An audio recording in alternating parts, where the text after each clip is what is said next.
Okay,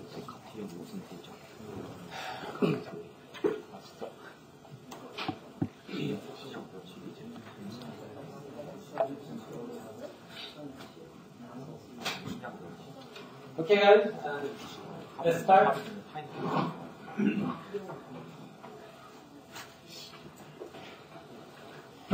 Okay, so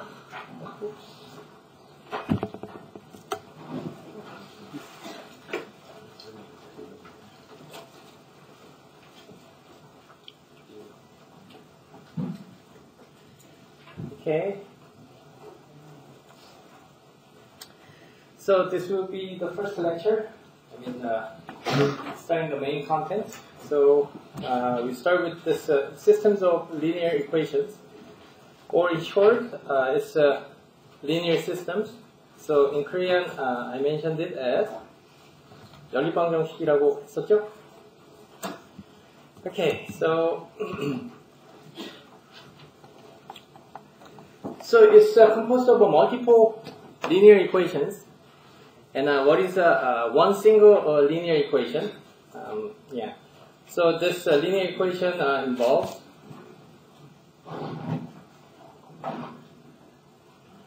multiple variables starting from x1 through xn, and then they are linearly combined with those linear combination coefficients a1 through an.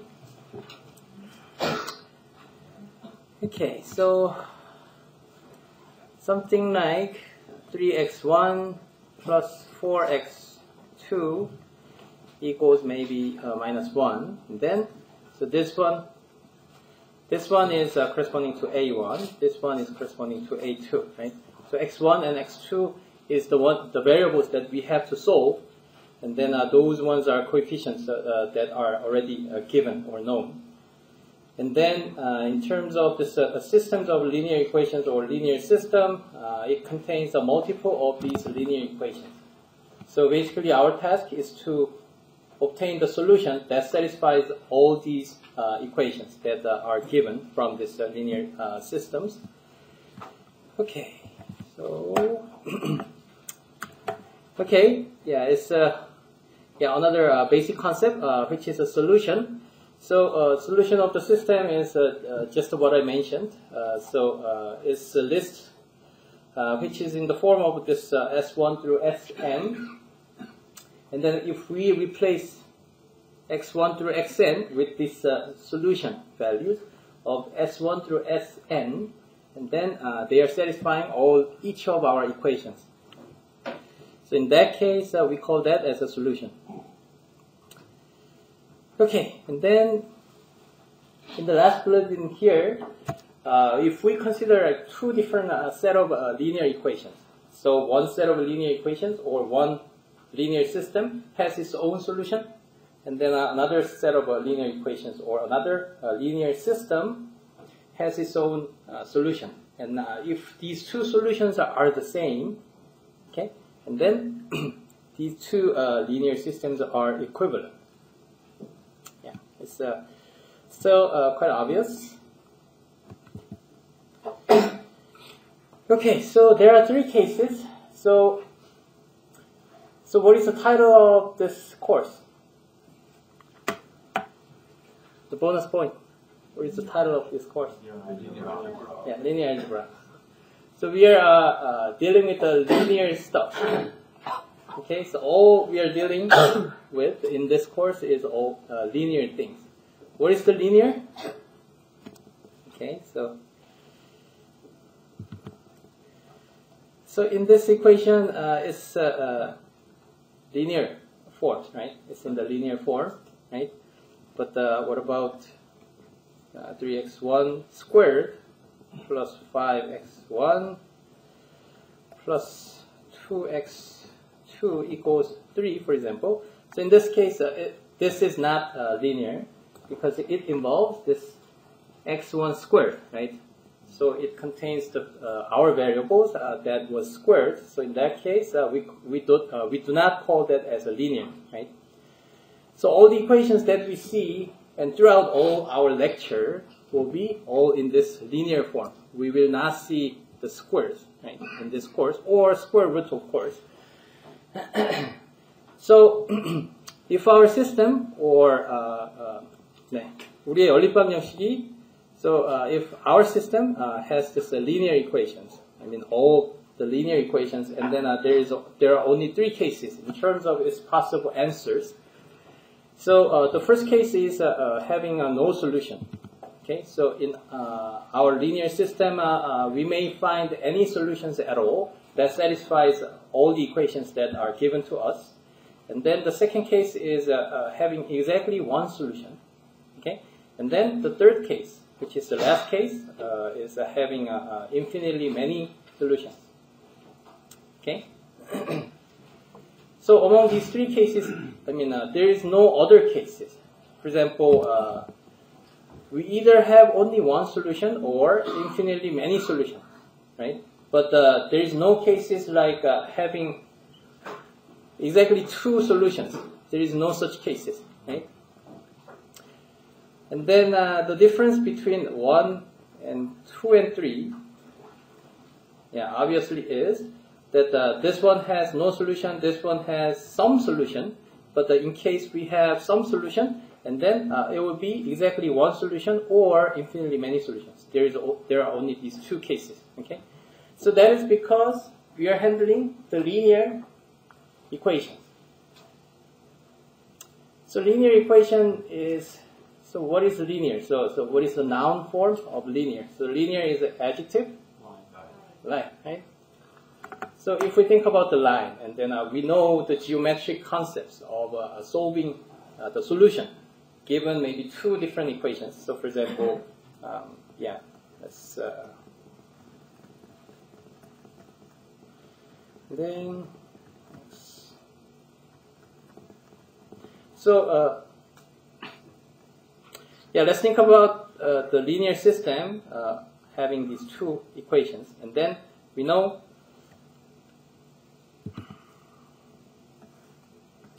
so one linear equation has this line, and another linear equation may have another line, right?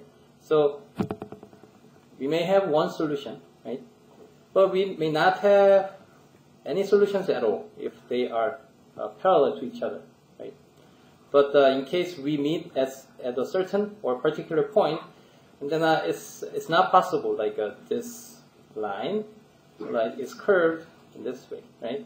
So in that case, we may have 2 solutions, but since each of our equations has a linear form, they are all has a shape of line, so they may only meet at one single point, or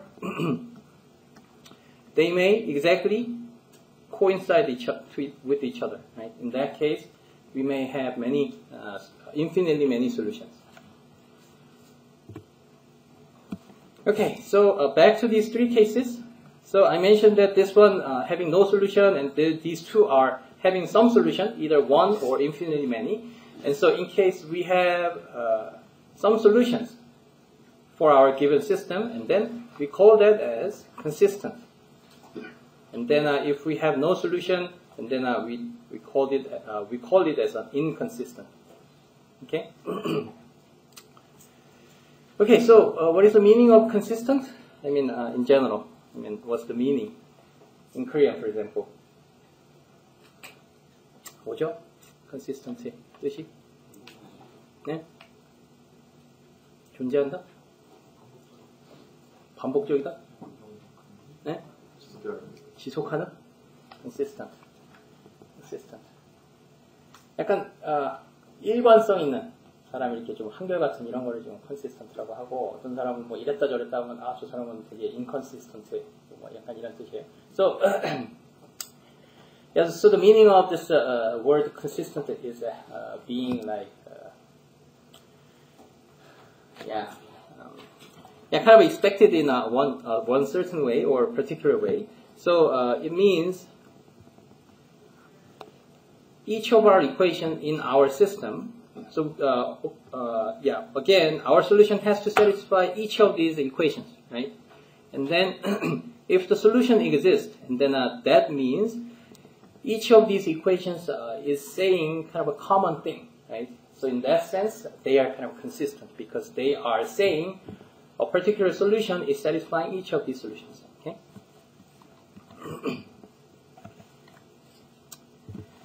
Okay. Okay. So now we turn to the notion of this matrix, and I believe you, most of you are already familiar with this matrix. So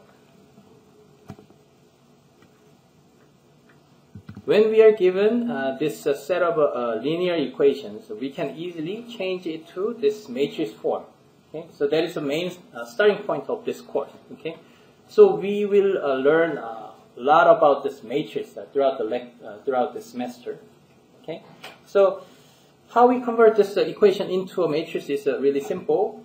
So we just bring those coefficients from our equations to the elements of these matrices. So it's really simple. The first row, okay, first horizontal lines is corresponding to the first equation, okay, and then these number came from here.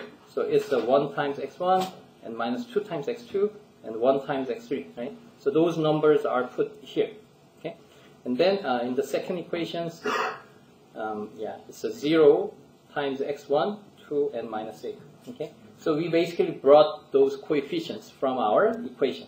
Okay, so that is called this coefficient matrix. Okay. Okay.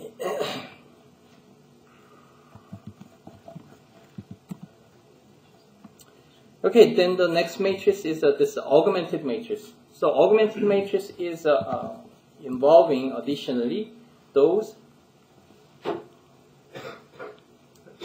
values on the right hand side, okay, so which are 0 and minus 0 and 8 and minus 9. Okay, so we can write them in the rightmost column in here, right? So this is called augmented matrix. So basically, so this part, so this part is coefficients, right? And these ones are the constants shown in the right hand side. Okay, so that is called this augmented matrix.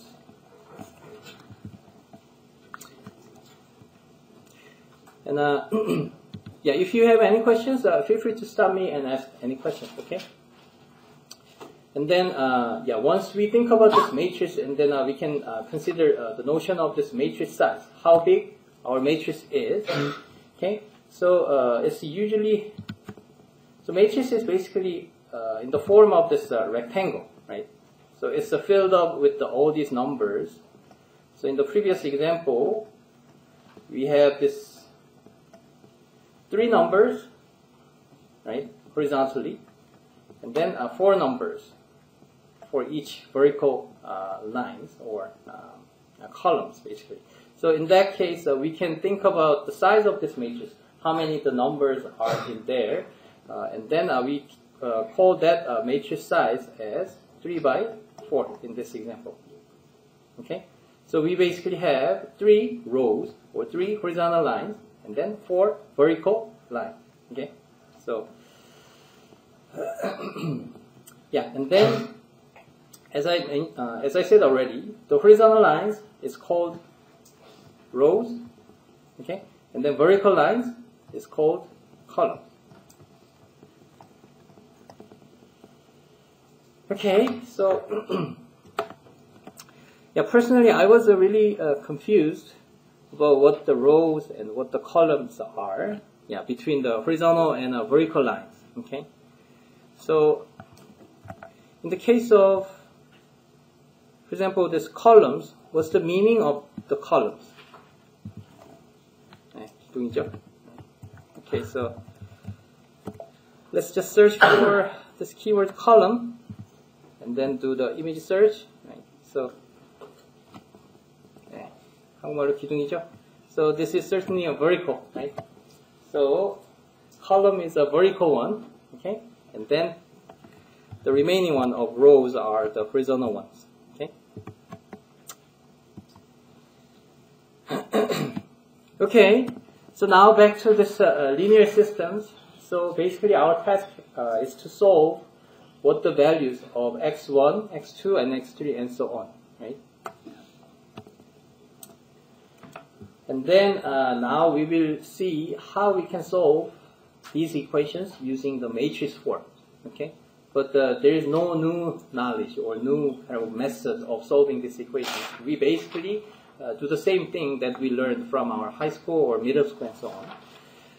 Okay, so let's think about this linear system, okay? And then we have to solve these equations.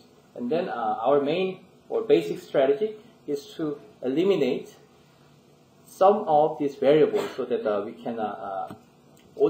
can get only one variable at a time for one equation. Okay.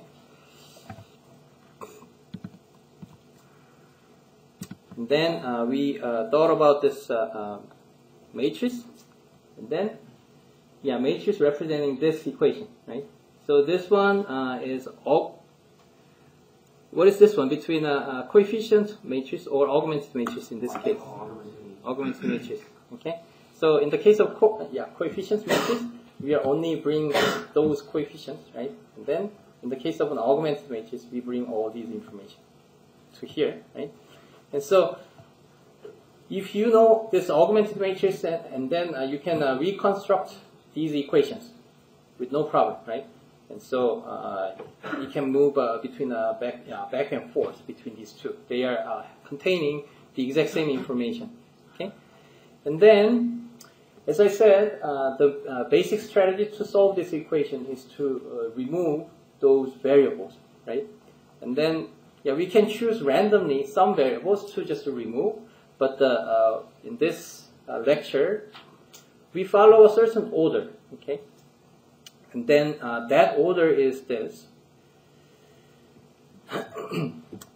So this is a first equation of this one, right?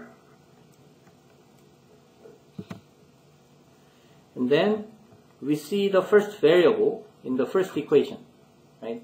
And then for the remaining equations, we remove this variable, okay? So we saw this x1 in the first equation, okay?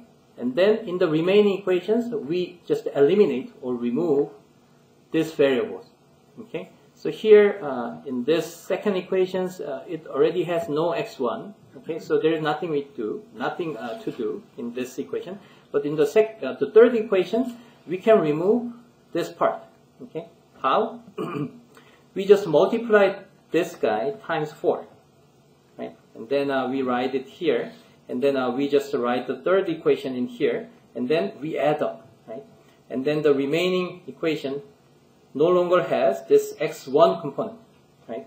And then we replace this third equation with this new one, okay? So that way we no longer has x1, and so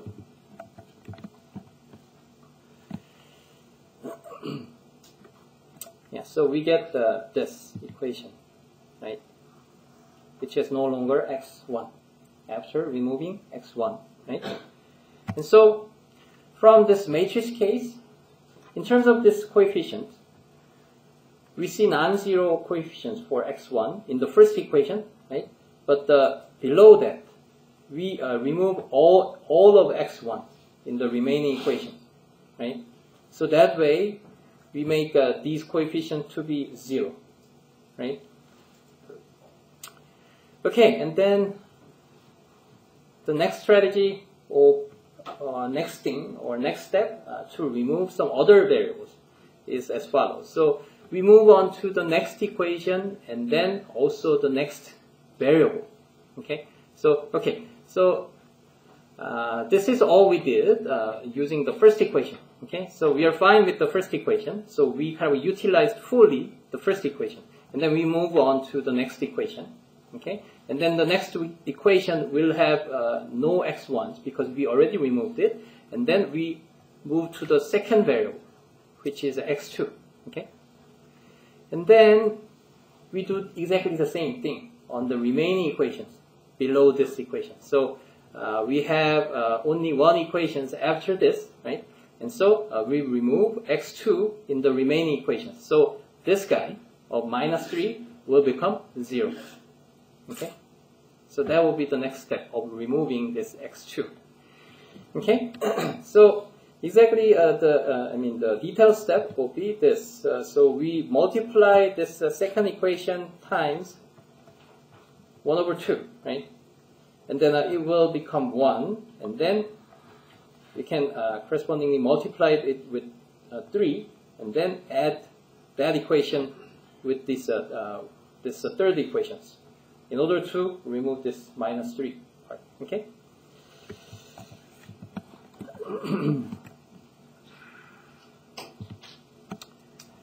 Okay, so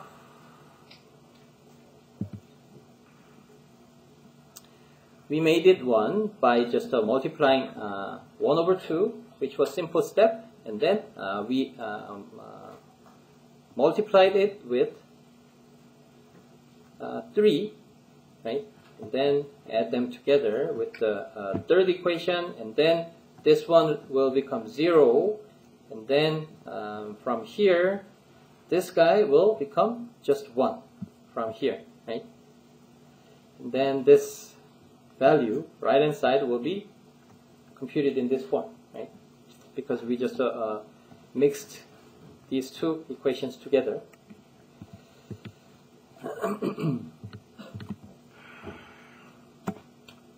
Okay, so in terms of this matrix form, we get this form, right?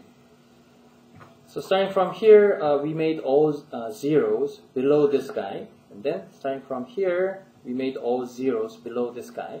Okay? And then the remaining one, which involves only x3. Right? And then we can easily see that x3 is 3. Right? So it reveals the last variable of x3 as the value of 3. Okay? And then the remaining step is pretty simple. So once we know one variable, and then we just plug that value into the remaining equations, and then we will end up with a small set of linear equations with a smaller number of variables, right? So if we know this x3 is 3, and then we can plug that in to here and here, right? Or to here and here, equivalent, right? So in this case, if x3 is 3, and then it's minus 12, and then it adds up to the right hand side, and then x2 will be 16, right? So that's usually how we do it, right? But still, in this case, we do not explicitly plug that value in, but we still play a little bit more with this matrix, okay? So let's think about how the matrix shape is changing, okay? So here, what we did was, in order, while eliminating those variables, we made these values to be 0, right? And so we kind of made this kind of staircase, right? So it's kind of stair. So if we think about non-zero values, and then we have these non-zero values in the upper triangular part. So we kind of draw this line. Okay, diagonal line, and then the upper part is having non-zero, and the lower part is having 0. Okay, so that form is really important, and then we will learn about this form, yeah, maybe for the first month or two. Okay. Okay. So yeah, this kind of stair shape is really important again. Okay, but still in this staircase, we do a little bit more. Instead of plug this value x of x3 directly into here or here. Okay, so that's what I mentioned, and then let's see how we do it.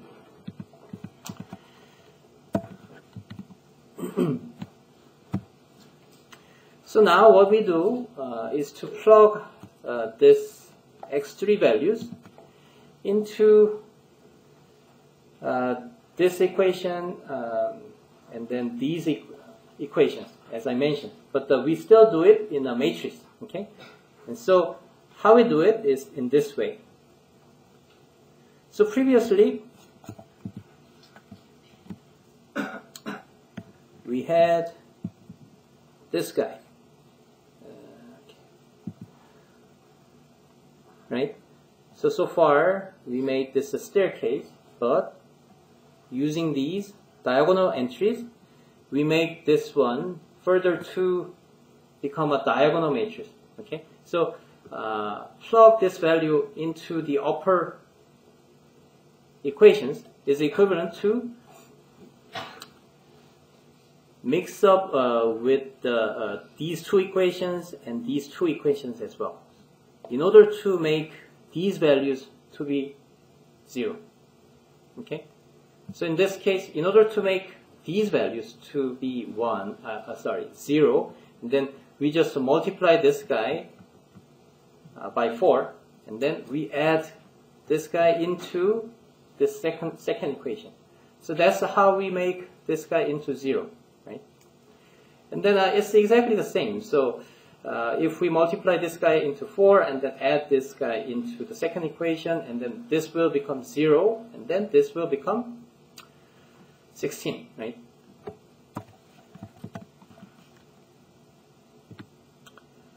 So that's how we obtain the second equation, okay? And then we remove this this value using this value in the same way, okay?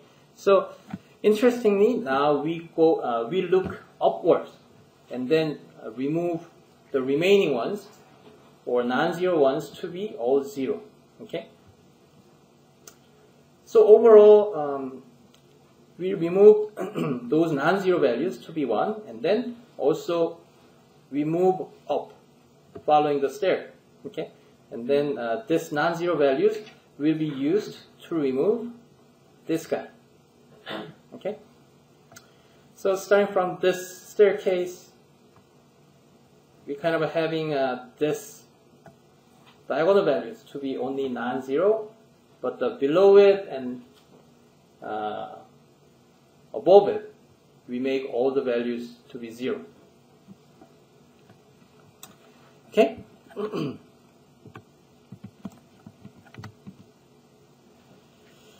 Okay, and then suddenly after doing this process, if we think back about its linear system, okay? So again, this augmented matrix, which contains those coefficients and the right-hand side values, and this original form of a linear equation contains the same information. And so what is the meaning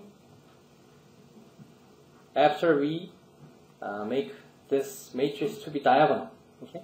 So in that case, if we think about this corresponding system, and then it will just involve x1 equals 29, x2 equals 16, x1, x3 equals 3, right? So, yeah, so that way, if we play with this matrix in this way, and then it's the same as solving this linear system, okay?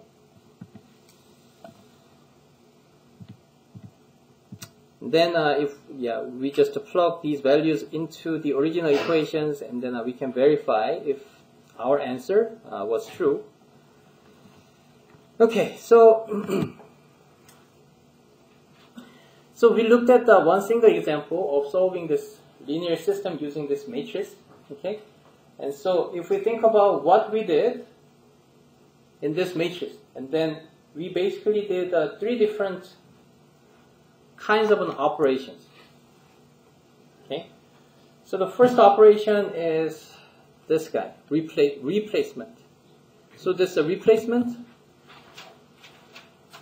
is actually changing one particular row in our augmented matrix by this sum of itself with multiple of another row.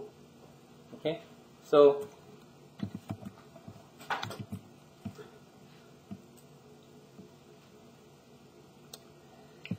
in this case, what we did was,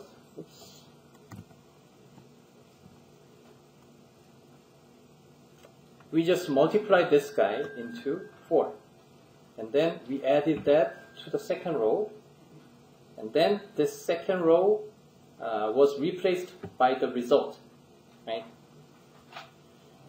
So that means we added this guy with the multiples of some other column, some other rows.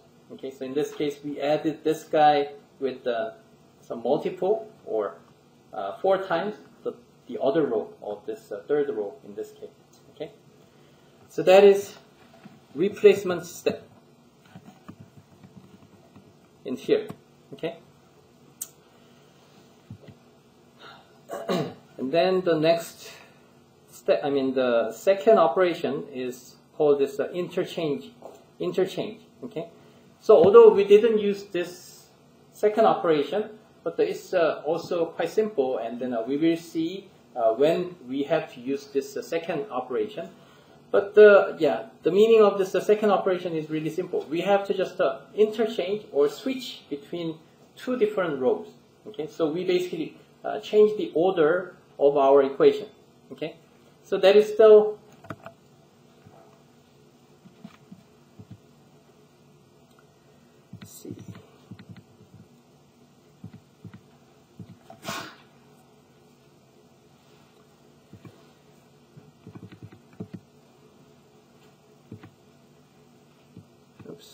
just 1 second. Okay.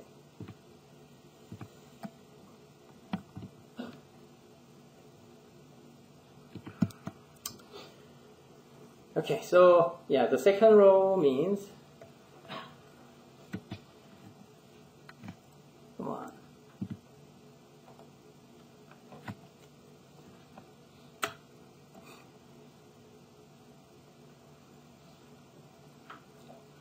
Okay, just 1 second.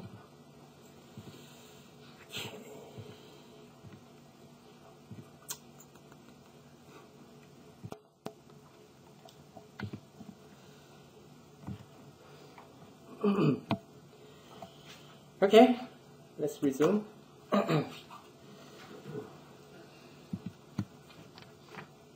Okay, so the meaning of this second operation is this one. So if we have x1 plus 3 times x2 equals 3, and 2x1 minus x2 equals 1, and then the solution of these 2 equations is the same as the solution of another system, where we have this second equations in the first place, and then this equation in the second place, right? So the order doesn't matter, right? So we can freely change these 2 different equations, and then in terms of its coefficient matrix or augmented matrices, it's equivalent to having 2 rows, switch it or interchange it between them in our matrix, right? So we call those 2 systems consistent, right? We call these 2 systems equivalent. Oh. Yeah, because they are having the same equation. Same solutions. Okay. Yeah. So that was very, good question. So let me go back to some concept of consistent and also this equivalent thing. Okay. So in the case of equivalent, the meaning of that again was that these 2 linear systems are called equivalent if they are having the same solution set. Okay. And then, related to that, let me ask one question. So, suppose we have 2 linear systems, so 2 sets of linear equations, and then they have, both of them has no solutions. So they are, for example, like perpendicular to each other in one cases, and then in another system, although their lines are different, but they are also composed of these 2 parallel lines, and then this guy will not have any solutions, right? So in both of cases have no solutions, right? Can we say that these 2 systems are equivalent? No? Okay, equivalent. Not equivalent. Okay, what about other students? Have no idea? Okay. So if we exactly follow this definition of equivalent, And then those two systems are equivalent because their solution set. So what is the set? In Korean, for example, 집합이죠, 집합. And then if we have no solutions, and then the solution set will be just empty set. 공집합이라는 뜻이죠, 그죠? So two empty sets are the same set, right? So those two systems are called equivalent. Okay? 네. 시스템이 같다는 거랑 매트리스가 이퀴벌런트라는 거랑 또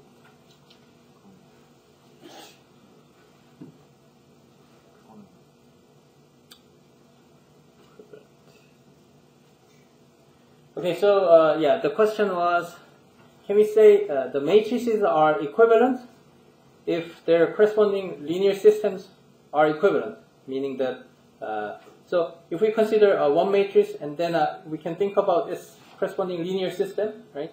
We can think about another matrix and its corresponding linear system. If these two linear systems has the same solution set, and then can we say these two matrices are equivalent? Okay. Okay, so that was question. So this the notion of this equivalent thing is only defined in the linear system, but not in matrix. Okay, so we cannot say these two matrices are equivalent.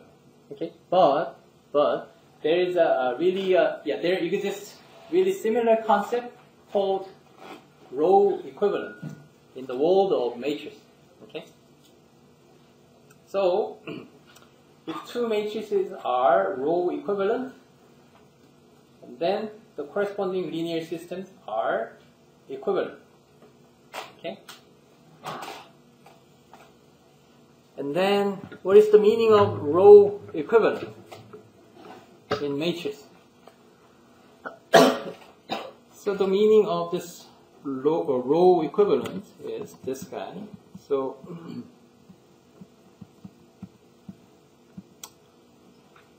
we are learning three different elementary row operations.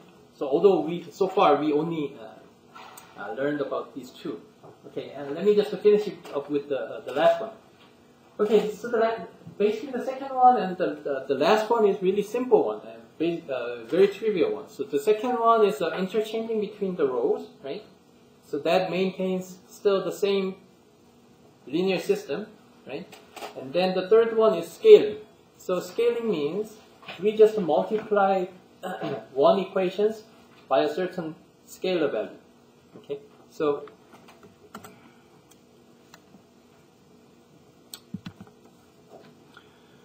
so if we have this equation, then we can just multiply it with 3. Okay, and then it will be something like this. Something like this. Okay? So this one is actually doing the scaling. Okay, and then we do that. We do exactly the same thing from our augmented matrix. Okay, so that is called this scaling, and we already did this scaling at some point.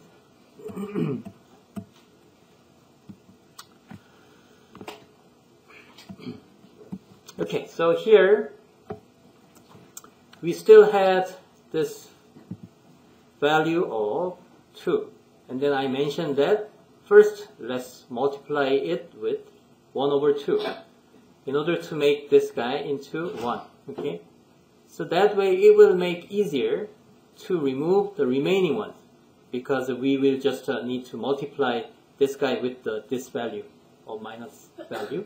Okay. So we basically did this scaling, and then scaling makes this row to be 0 and 1 minus 4 and 4, right? So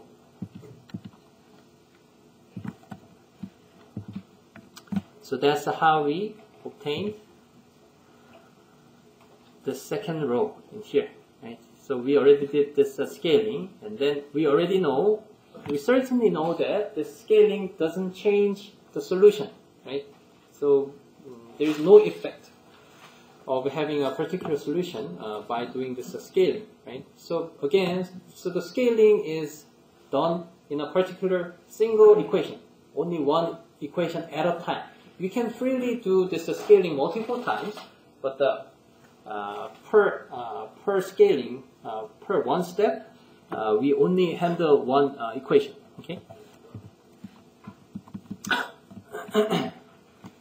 So now we went through these three different row operation. Okay, or they are called this elementary row operations. Okay, and so yeah, back to this row equivalent. So the notion of this row equivalent, if the two matrices have the relationship such that one matrix is converted into another matrix by only using these three row operations.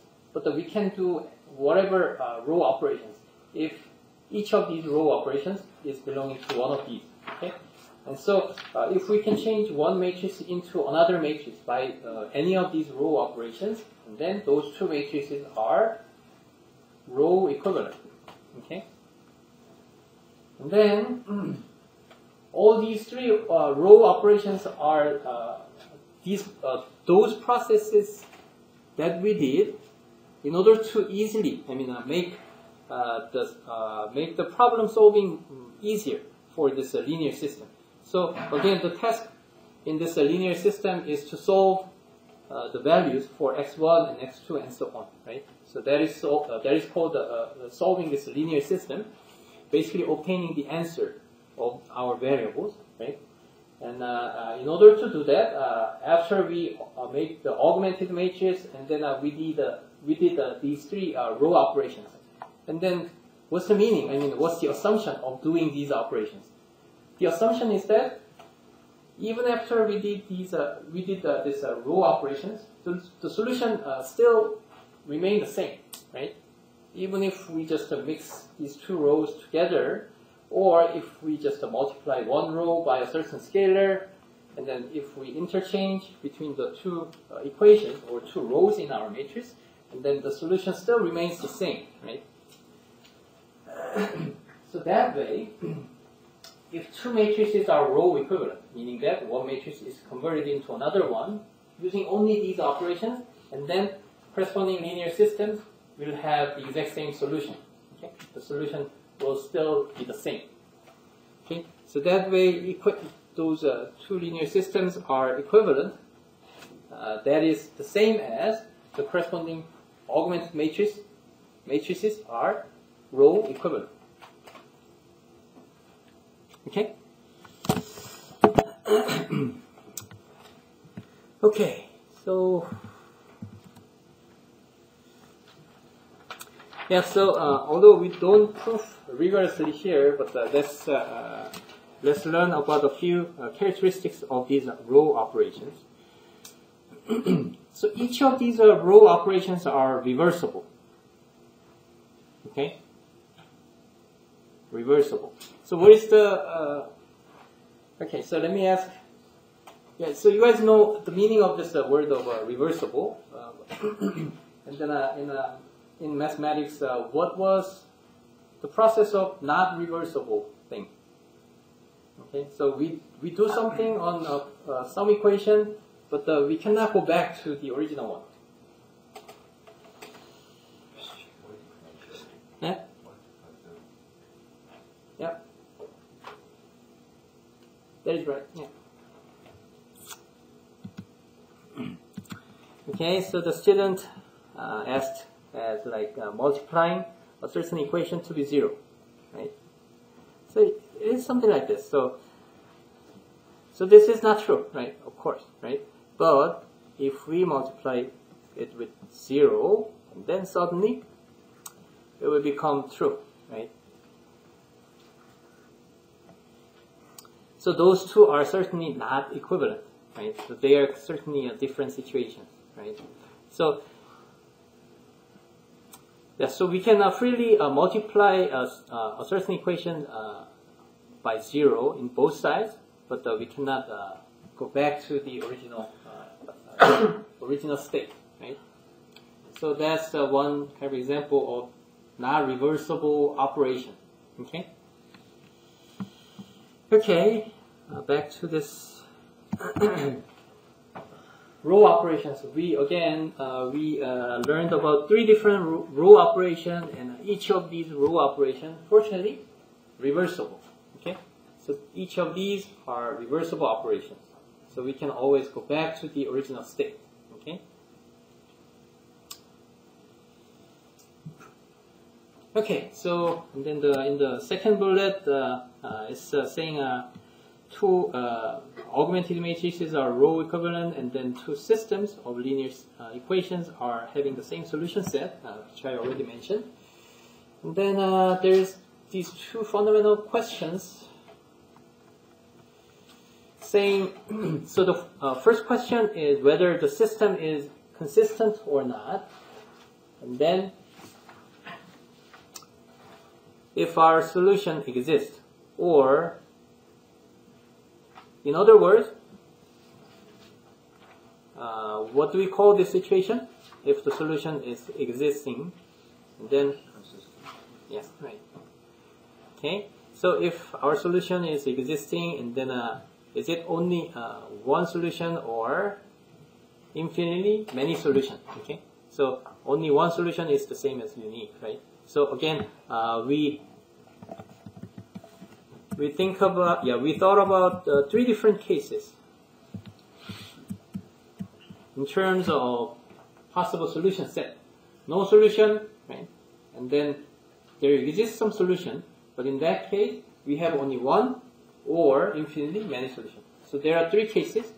So in this case, in terms of existence problem, about whether the solution exists or not, so this one, in that case, there is no solution existing, but in these 2, the solution exists, right?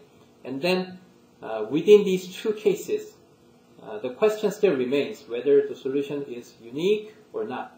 Okay, so it's still saying the same thing, but this kind of existence or uniqueness problem is what the author of this book is saying quite an important problem in this linear algebra. Okay. Okay, so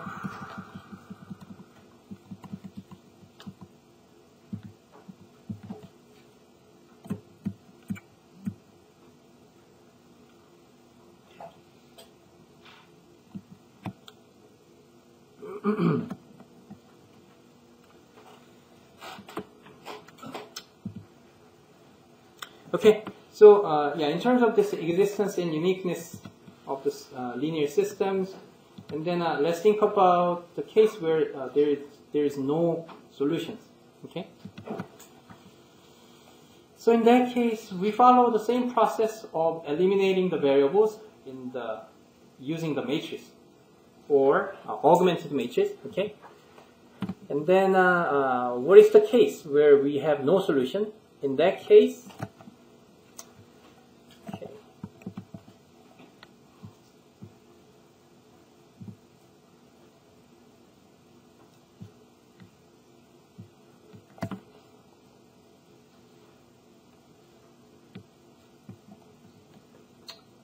okay, so in this case, if we have some rows like this, 0, 0, 0, and 5/2.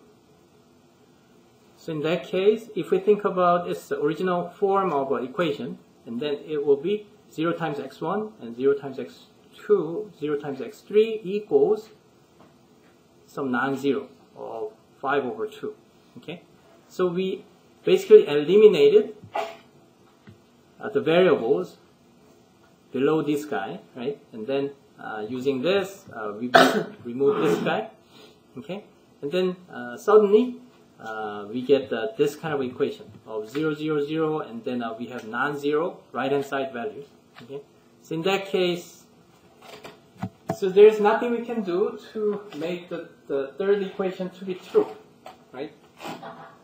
So in that case, the third equation can never be true. So in that case, it's the case where we have no solution. Okay, and actually, in order to determine whether our linear system has a solution or not, so it's actually the same as seeing whether we have this kind of equation or not. Okay, so if we eliminate those values, so using this value, we eliminated those two, and then we use this value to eliminate this value, right? So if we do this kind of process, okay, and then if we suddenly have this last row like this, then we see that there is no solution, right? But if we don't see this equation in our augmented matrix, and then we can safely say that we have a solution. Okay. Okay. So that is another kind of benefit of having a certain steps of removing or eliminating those variables. So now we do not randomly remove some variables from our equation. We follow exact kind of rules, right? So we start with the first equation and the first variable of this guy, right? And then remove this variable from the remaining equations, right? And then we move on to the next equation and the next variable of this guy, and then remove this variable in the remaining equations, right? If we follow this exact process, okay, and then if the solution, if there is no solutions, and then automatically this equations like this will come out or will appear in case there is no existing solutions, okay? But if we don't see this equation, and then we can safely say, or this system is guaranteed to have some solution. Okay? Questions? 네. What is the difference between consistent and equivalent? What is it? So equivalent, in case of equivalent, we think about two or multiple linear systems. So we have one set of equations and another set of equations, right? And then this guy will have a solution, this guy will have its own solution. If they are the same, and then these two sets of linear equations are equivalent, okay? But in the case of consistent, we only think about one set of equations, one set of linear system, okay? And so we have to solve the values that satisfy all these equations that we are given in one system, right? So if there exists solutions satisfying all these equations that we are given within one single set of equations, and then we call that as a consistent, okay? So equivalent means like thinking about two separate linear systems, okay? Yeah. Okay, yeah, that was a good question. Yeah. Okay, so that was it for the first lecture, but it's not the end for today's lecture.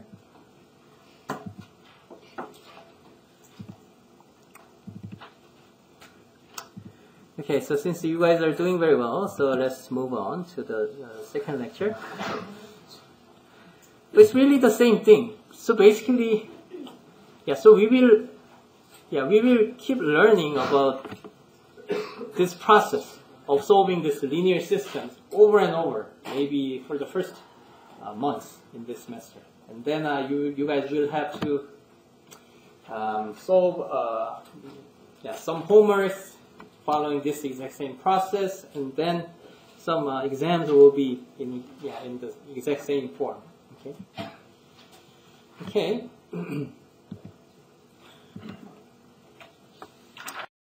Okay, so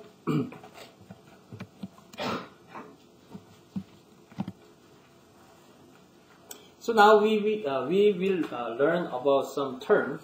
Okay, so the first term is this leading entry, and then something called echelon form. So this guy, echelon form. Okay, so this is in French, so it's not like echelon form or something like that. So it's called echelon form. Okay, so we will learn about this echelon form and reduced row echelon form. But all these forms are exactly the ones that we learned in the previous lecture. Okay, but we will just use certain mathematical terms in order to understand better what we learned in the previous lecture. So there is no new, really no new things that we learned in this lecture, other than those terms. Okay. Okay. So yeah. So what is the leading entry? So the leading entry is, by definition, the first non-zero entry in each row. Okay. So we think about the matrix now, right? So in the matrix, so this kind of a leading entry is something like this. So we had like 1 and 1 and 1, 0, 0, 0, 3, 2, 1, minus 5, and 2 maybe. So let's think about this matrix, okay? And then the leading entry is considered in each row, okay, not column. So horizontal lines. In the first row, for example, what is the leading entry? Yeah. What is the leading entry in the second row? Yeah, well, sorry about this boring example, but yeah, let's think about, yeah, let's change this into 2, okay? So what is the leading entry in this case? Yeah. You guys are doing very good, yeah. So, yeah, you now know the meaning of this leading entry, okay?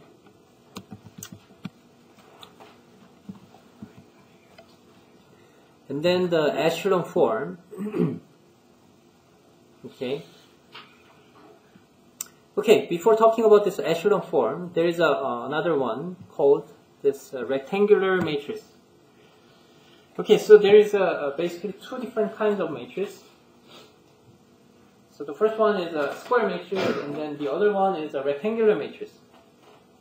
So what's the difference?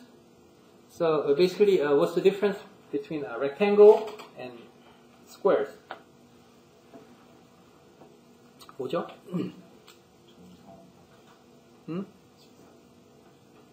뭐가 직사각형이죠? Yeah. So rectangle means, yeah, this guy, and then square means this guy. Why? Doesn't it not look squares? Okay. So if we have the same length between the width and height, and then we call that as a square. But if we have a different length for this width and height, and then we call that as rectangle, right? So if our matrix is in this form, which means we have a different number of rows, okay? In this case, we have 3 rows and 4 columns, right? So in this case, we have a different rows and columns. I mean, different numbers of rows and columns. But in this case, if our matrix is in this form, and then we have the exact same columns and rows, right? And so in this case, we call that as a square matrix, and this one is a rectangular matrix. Okay? So which one is a bigger set? Left or right? Left, right?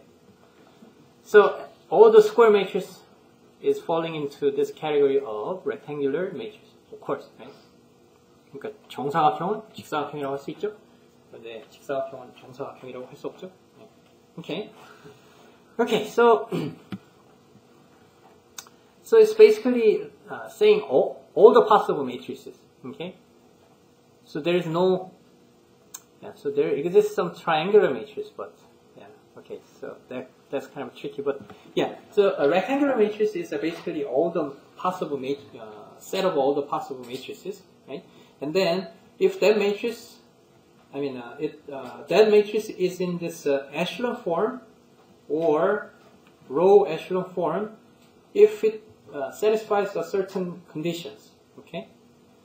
So these 3 different conditions, okay? So they are quite long in English, so it's kind of not very intuitive or straightforward to understand all these. But conceptually, this echelon form is what we already learned. So this echelon form is basically this kind of a staircase. Okay.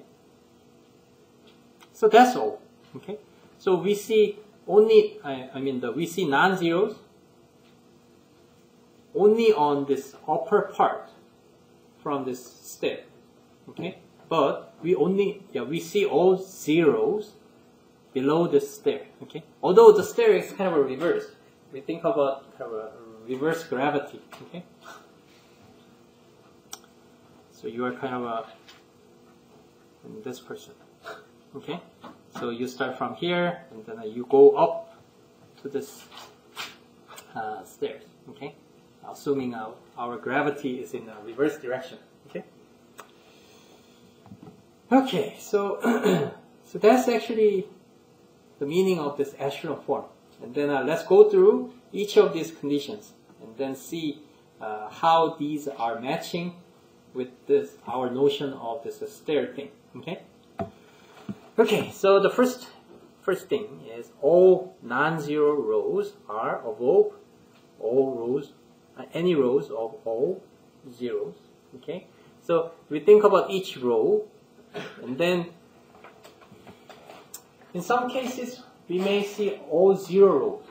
For some other cases we may have all non-zero rows. Okay. So let's see. So suppose our matrix has these 3 rows. Okay. And then we have 4 entries.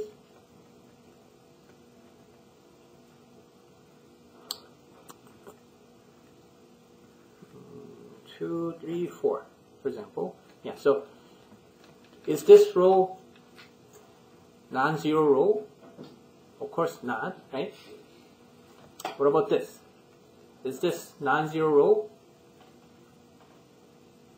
What about this? It's an easier case. So in this case, it's a non-zero row. We can say that, right? But what about this? Okay, is it non-zero row or zero row?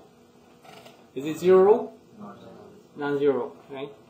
Yeah. So our intuition says this one is non-zero row because it's not all zero.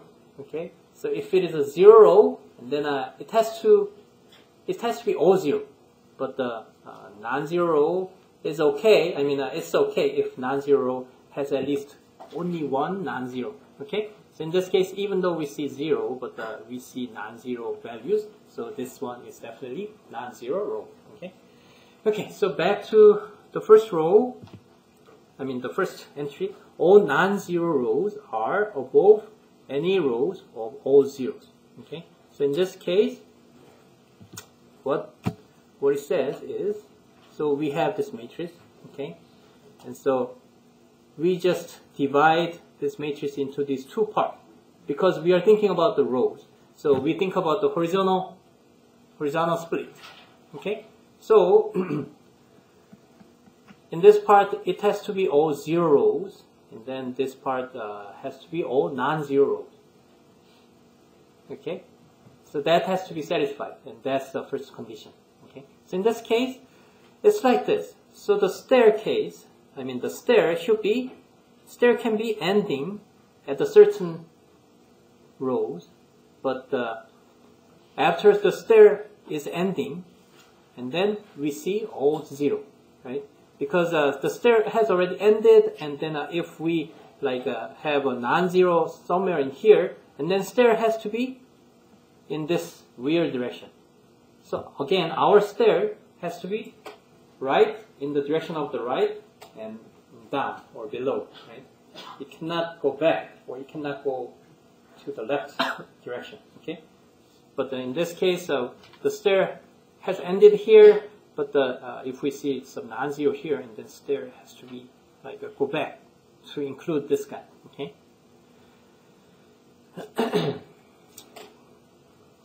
Okay, so in this echelon form or in this staircase, the non-zero rows has to be below any of, the 0 rows has to be below any of non-zero rows. Okay.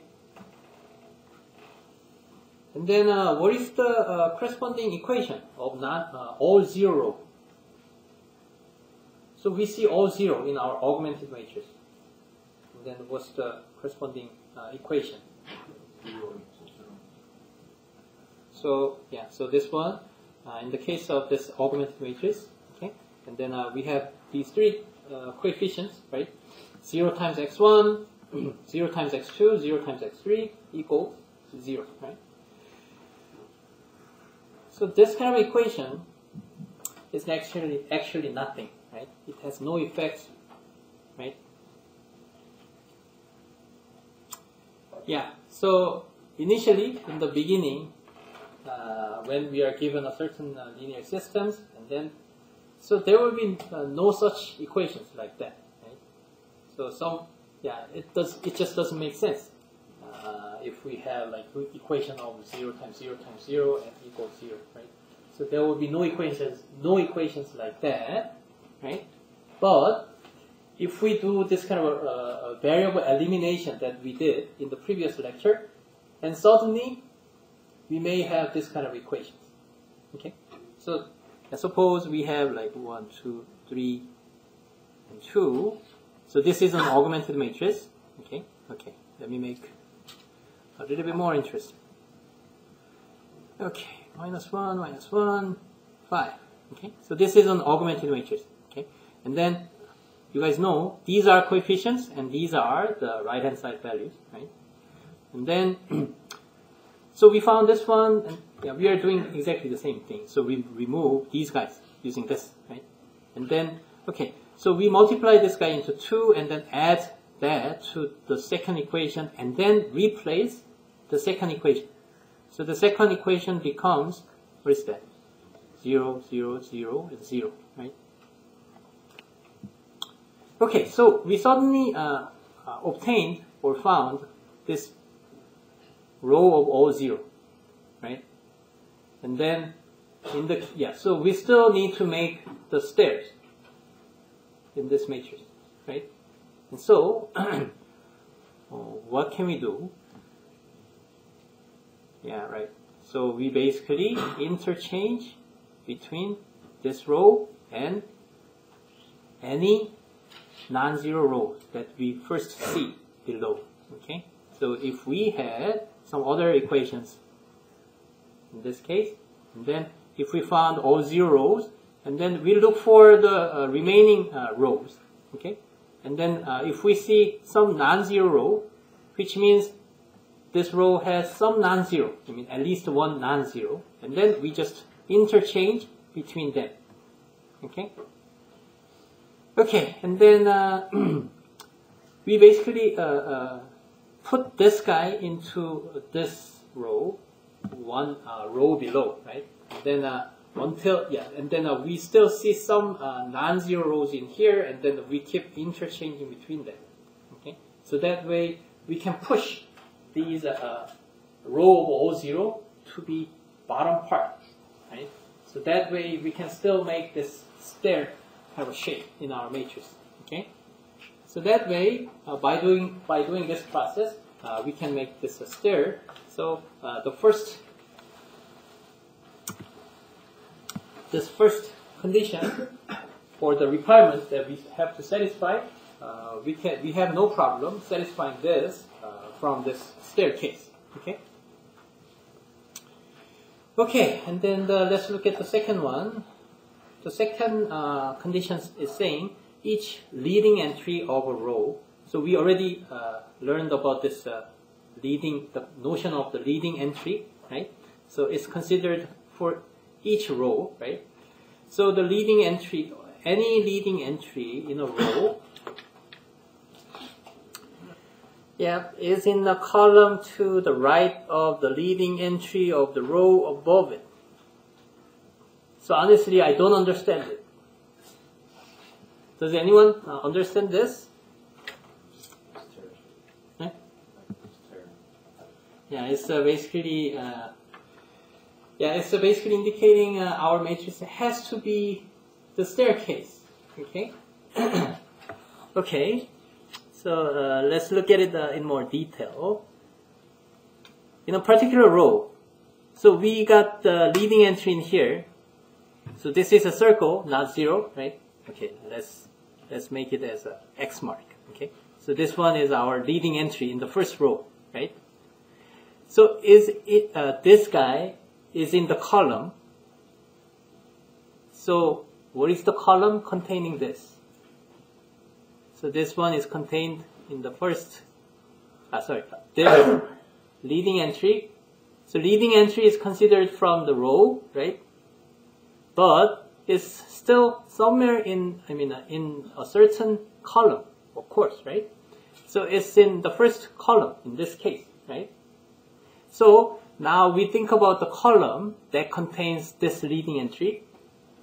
Okay, so in this case, if we think about this column, we have to see all zeros below this guy. Okay, so that means if we consider the leading entry of the row above it. Okay, so let's consider this a second leading entry. Okay, so this guy, and in this case, this is contained in the second column, right? And then this is contained in the second row, and then this the row above this row. Okay, so we are considering the second row, but we consider the rows above it, and then the rows above it will be, for example, the first row, right? And then the rows above this row will have the leading entry on the left side. Okay, so it means this leading entry, in terms of its column, this guy is in the right of the leading entry from the previous column or above column. Okay, so that's the meaning of this guy, the second entry. Okay.